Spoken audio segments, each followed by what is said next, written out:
right, Shalom. Before I start, I'm going to give all praises to Yahweh, Bahashem, Yahweh Shai, Bahashem, Rachachorash. Double honors to the elders and apostles. Peace, blessings, and salutations to all the way to Akim, Akwath, learning and teaching, and truth and sincerity. Double honors to the elders and apostles, Great Millstone, This video right here, this is going to be short, Lord willing, right? Just this little clip, something I remembered. In the UFC, you have this guy, Tim Elliott. He just recently won a fight that revived his career, because if he would have lost that, they would have cut him. The nigga 38 years old, but he, appears to be an Edomite, right? And just with this video highlighting the fact that the so-called white man, Esau promotes a very gynocentric world and culture. He worships women, which is why he has allowed women to gain power that is beyond sense and reason in today's world. We understand it was prophecy, all right, and Esau Edom was the vessel used to do so. He worships women. It's some sick, twisted fantasy type shit. He's a cuckold, right? He'll pay men to stick dingling in his wife while he watches, and it's not just a joke. It's literal. It's literal. You can go research these horrible things, right? And they've also put out a sentiment, a spirit in the world of you can't ever chastise verbally or physically a woman, and that's just wrong. Y'all, I'm going to be showing this example. Here it is. These two dudes are fighting, and this guy, Elliot, takes the time out of his day in the middle of a fight to try to reprimand this man for having to choke out a woman. So let me let this play for a second. He keeps roughing up his nose. Tim Elliott's mean.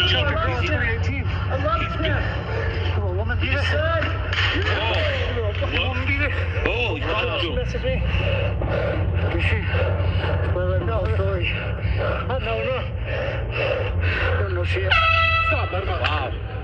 Wow. That's ugly. You don't know the whole story. He said, I know enough. He said, you don't know shit. And so y'all come to find out, doing some investigative journalism, that Jake who he was beating up on, right? He had him. He was on top, ground and pounding him, mashing and shit. Ain't no shame in it. Shit happened. It's a fight. Come to find out, y'all, that Jake who did choke that woman out, he choked her out because she found herself stabbing him with a knife. So the man choked her in self-defense, right? And was able to get out of the issue.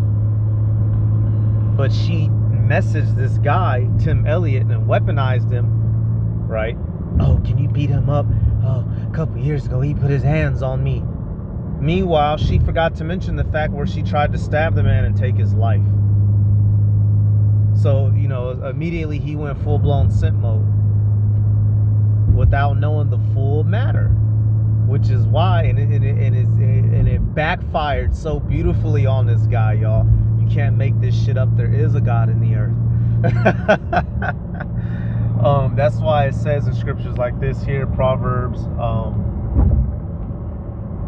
y'all, if you try to find yourself hopping between a man and a woman, you's a damn fool.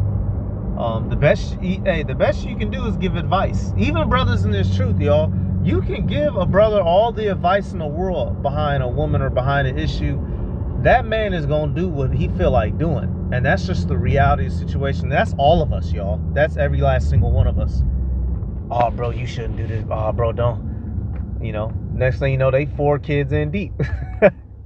That's just how things go between a man and his woman, right? Proverbs 30 and 19. I'll start at 18. It says, there be 3 things which are too wonderful for me, 4 which I know not. The way of the eagle in the air, the way of a serpent upon a rock, the way of a ship in the midst of the sea, and the way of a man with a maid. There's certain things you don't know, and how a man deals with his woman is one of them, and that ain't none of your ungodly business. So to try to tell a man what he's wrong for not doing, without knowing the whole situation, it just makes an idiot of yourself. And so coincidentally, y'all, and not really, Tim Elliott found himself in the middle of a scandal, y'all. Tim Elliott found himself in a situation where his wife was taking dick from his best friend on his wedding night and led to his divorce. So how about that? And he's just the unfortunate soul being used. So here it is. He wants to rub his elbow all in a nigga face because he defended himself from some haggly hoe. Meanwhile, your wife was chugging on sugar, right, on your wedding night. How about that, y'all? You can't make this shit up, boy. Ooh-wee. Where's that at? The thing is like I was the only one wearing it. Like my ex and the person that she is with. So right there, that dude used to be his coach and teammate, and that was his former wife in the middle who was cheating on him with his teammate, and coming to find out on the very wedding night. Ooh, sneezy, some sneezy bastards. But you know, this is a little bit of what he get. Man, y'all, hey man, it'd be some crazy shit playing out on the earth, y'all. Events and stories and plot lines you can't make up, that the Heavenly Father has set everything in motion, and this was one of them. You know, he doing all that to a dude, and he found himself in the middle of a scandal his damn self. How about that?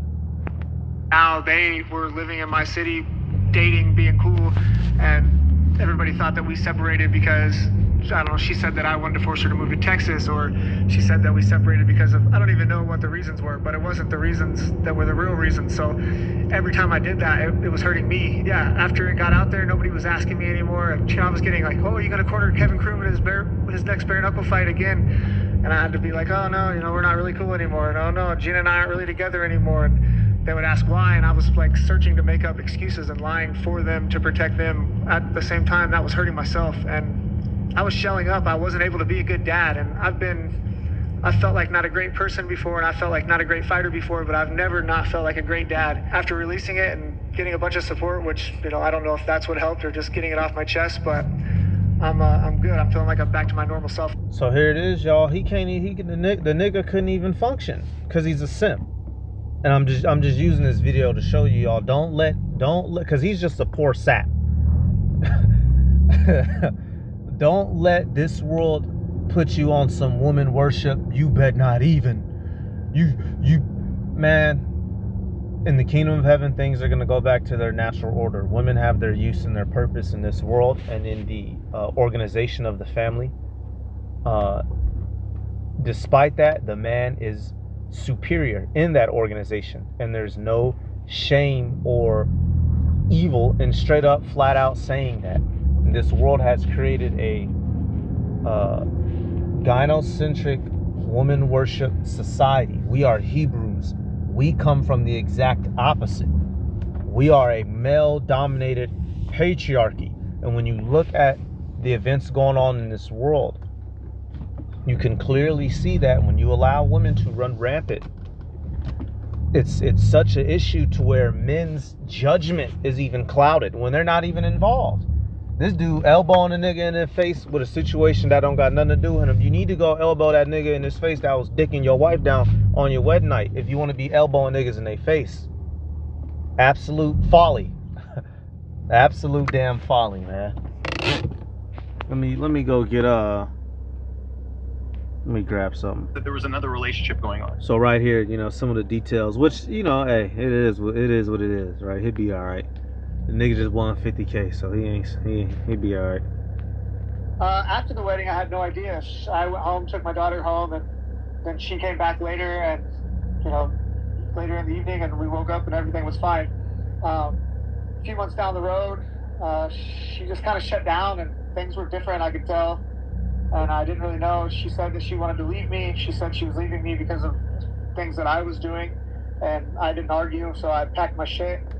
I think I stayed in my car for a few nights, and then she called me and told me that I should go stay with her friends, that they have a house in Kansas City, and they came from Seattle. So you see, you know, he just went and fell over like a noodle, y'all. This is prophecy that we'd be living in a situation like this. Let me get that real quick, y'all. These things are out of order. Jeremiah 31:22, it says, how long wilt thou go about, O thou backsliding daughter? For the Lord hath created a new thing in the earth. A woman shall compass a man. In all forms of fields, y'all, and especially in the minds of men, which has led men to be out here. I wish I could go find this other clip, y'all, Let me see. There's this other dude. He just got his ass beat up trying to hop in the middle of a relationship. Let me see. It happened recently. This dude got fucking hospitalized, bro. Face all wrapped up and shit. Let me see. Yo, I wish I could find it, but it's a classic. It's a tale as old as dirt. I'm looking through the news, man. I just seen him. He was in the hospital. He had bandages on.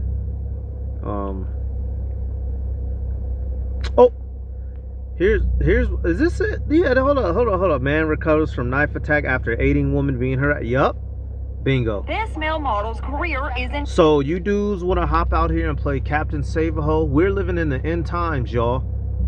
A nigga will bushmaster your ass, bro, behind his woman, or what he wants to be his woman. These are not them days. Jeopardy after he was slashed across the face in a brutal knife attack.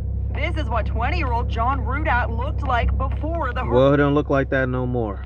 horrific attack. Chiseled face, toned body, but his dreams of becoming a top supermodel have now come to a halt. John Rudat lives in upstate New York and was on vacation in Germany when he saw two guys hassling. Oh, nigga, you in another country? See, and that. Oh, see, you're completely unaware of the culture, man. Come on, dude. You was begging for that. Several women on a train and intervened. That's when he says one of the assailants pulled out a knife and slashed him across the face. I saw a flash, felt a karate chop, and almost like a snap and pop, and that is when I took a step He Rice Krispie and popped your ass. back and touched my face and realized I was significantly bleeding. Oh my goodness, was it painful? Surprisingly enough, I did not feel it. My nose was pretty much cut in half. I was sitting there for a couple minutes and I saw a decent amount of blood come out of my face and it was dripping everywhere. He showed us how the knife even cut his eyelid. Yeah. He's lucky he didn't lose an eye. John spent 2 days in the hospital and has no regrets. He sees his scar as a badge of honor. Okay, so well, in the grand and while you lose your career and fall off into poverty, and while she's off sucking one of them dudes down that you took that blow for, then what? Then you look a fool, y'all. Hey, look, y'all. These are not the days, and them days should have never existed. But we're not in the time of trying to play Captain Save-A-Ho. Judgment is coming down, especially on these women. You try to hop in the front of that, the Lord will make an example out of you. Like we just seen with these past two dudes. You beating this shit out. You a woman beater, and your wife was getting beat on by your dog. So now what? I accused Gina of having So coming back here real quick. something with Kevin Croom before, and she always said no, and I didn't have any proof, so I always felt bad about that. Well, then later this lady showed me hundreds of texts describing everything, and what I released is actually pretty light for what actually happened. And later on down the road, she told me that it all started on the wedding night, and she said she didn't have sex with him on the wedding night, that she just made out with him when I was at home. So, but after that, the whole time they had a relationship, and Grown women don't make out with people. Grown adults be hunching. don't fall for no BS, man. I went and cornered this guy in 2 of his bare knuckle fights. I held pads for him. I taped his rounds. I game planned for his opponents. I watched tape and paid my own way to get out there. Paid for my own meals, and even took my wife with me. And the whole time they had a thing going, and they're still together now. So. I mean, So it's right, heartbreaking. so we don't need more of that. So that right there, and that's another thing, y'all. Be brothers. Don't brothers, man. Keep your woman out the way, bro. Obviously, all of us, Lord willing, we're here with good intentions. But you don't know who is and who ain't a nigga until they a nigga. So don't be leaving your woman around alone with no brothers, cause man, be wise, man. Be wise, dude. Straight up. Now let me get this example, right? You go barking up behind a man's tree and he's liable to come kill you, right? Regardless of whether you think you're in the right or wrong. And we see this in the scriptures. Judges 14 and 18, right? You have these Philistine men.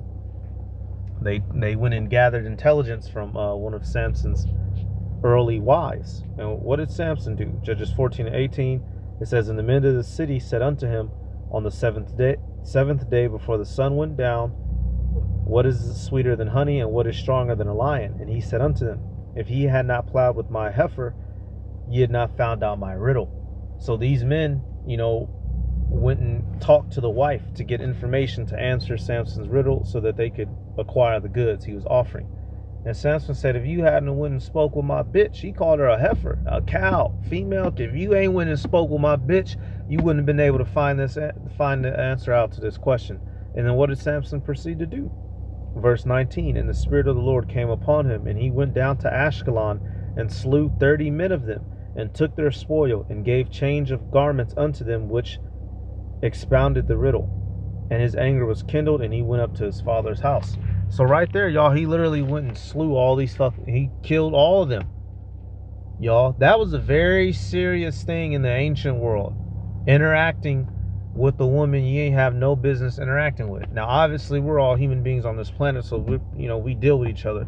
But we're going to deal with each other in order in the kingdom. In this Western world, men have lost the understanding of how to deal with the woman, the frame that they're supposed to be working from. Even in your thoughts, if something happens to a woman, why would you're supposed to look at the whole matter. Hey, as mean as it might sound, what did she do to bring that upon herself? Because dudes don't just stand up and wake up, man, I can't wait to kill this bitch. You have to really push a man's buttons. So when judgments come down upon women, a lot of the times, let's keep it real, y'all, a lot of them have tended to earn it. Keep it a whole buck. Hey, that's why, man, you go reading in that example, y'all. Not example, but you read in the scriptures in John 4. Yahushua was speaking to that woman at the well, and what did the disciples say? When they came up on the situation, they said, Lord, what you doing talking to this woman? Don't you know, that woman a whole prostitute? What's going on? And the Lord, he wasn't talking to her in that sense, trying to get on her, but that just goes to show you, y'all, in the ancient world, that wasn't, you didn't just, it's not like how it was today. We dealt in order, man. And so you out here rolling around with a goofy ass mindset, bent up behind these women, you liable to get your shit, you liable to get cracked. All right, you're liable to mess around and lose your life. So that's about it. I just thought that was interesting. He wanted to put the people's elbow on Jake, and somebody else got him back in a fashion that's, not too cool. So we give all praises to Yahweh B'Hashem, Yahweh Shai B'Hashem Chachorash, the honors to the elders, apostles, great millstone. Peace, blessings, salutations to all the elect Akim Wa Aqua, learning and teaching the truth and sincerity. Shalom.